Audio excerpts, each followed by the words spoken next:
Radio Mundial Adventista presenta Preguntas Bíblicas, espacio donde encontrará respuestas sobre pasajes difíciles de las Sagradas Escrituras y otras interrogantes. Conducido por el licenciado Rodrigo Josué Rivas. Saludos.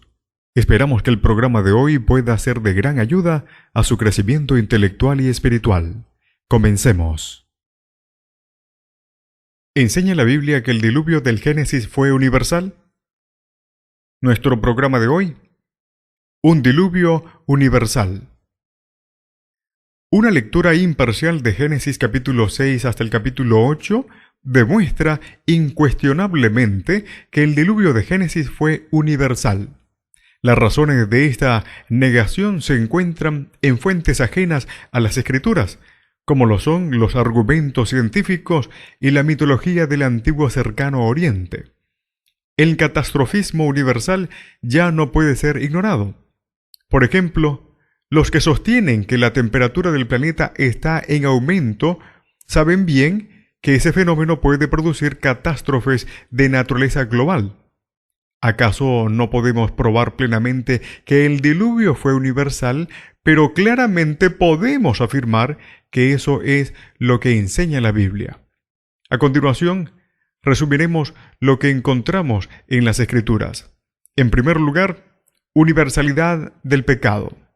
Los primeros capítulos 1 y 2 del Génesis se dedican principalmente a la creación de nuestro planeta y a todas las formas de vida en él. La mirada es claramente universal.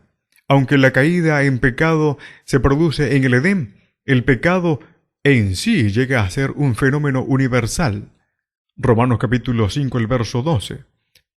Para el tiempo de Noé, el corazón humano se había corrompido de tal manera que todos sus pensamientos tendían siempre hacia el mal, dice Génesis capítulo 6, el verso 5. La tierra estaba corrompida y llena de violencia, dice el verso 11.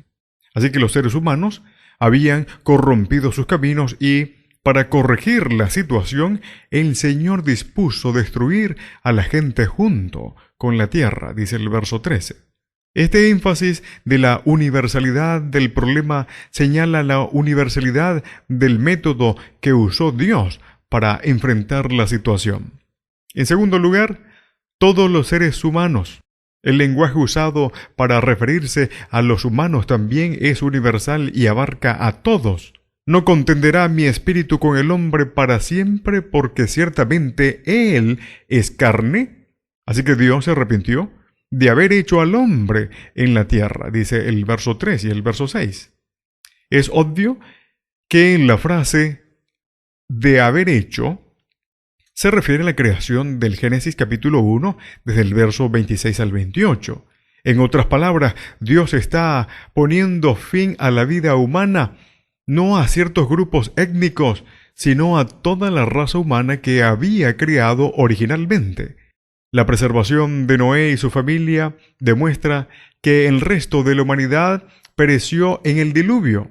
Solamente quedó Noé, según el libro de Génesis, capítulo 7, el verso 23. En tercer lugar, todo ser viviente. El lenguaje usado para referirse a los animales también es universal. Dios está poniendo fin a todos los seres vivientes bajo el cielo.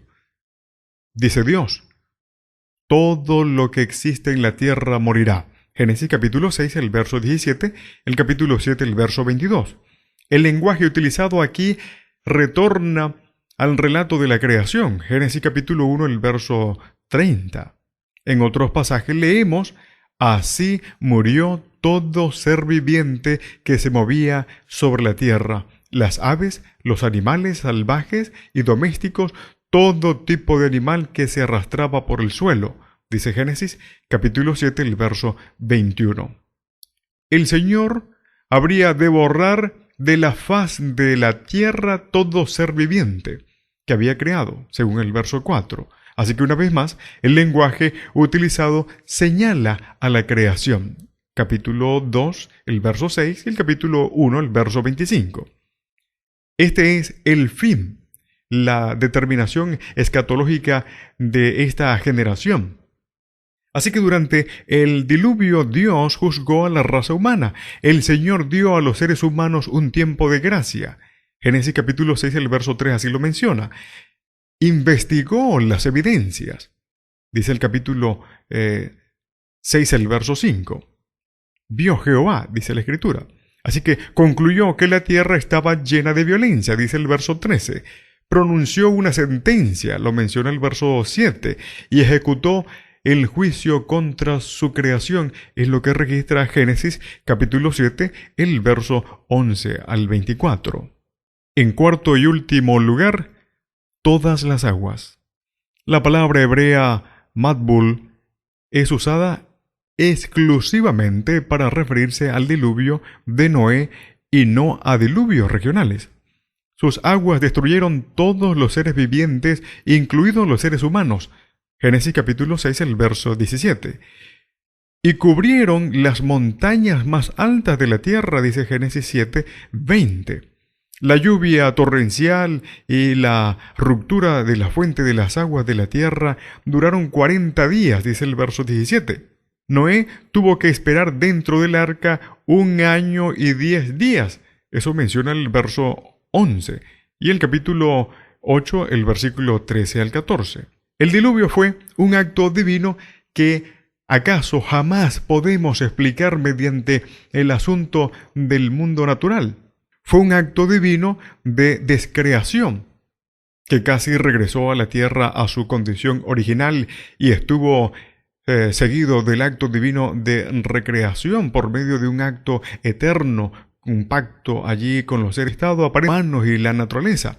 Cuando el pecado había conquistado aparentemente el mundo, Dios se preservó para sí un remanente fiel mediante el cual habría de cumplir su plan para la raza humana.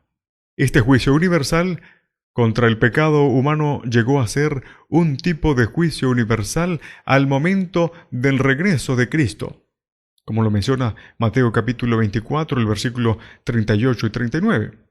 En ese momento, el Señor preservará a su pueblo remanente del tiempo del fin. Que el Señor te bendiga. En la producción, Pastor Ángel Manuel Rodríguez. Preguntas Bíblicas fue una presentación de Radio Mundial Adventista.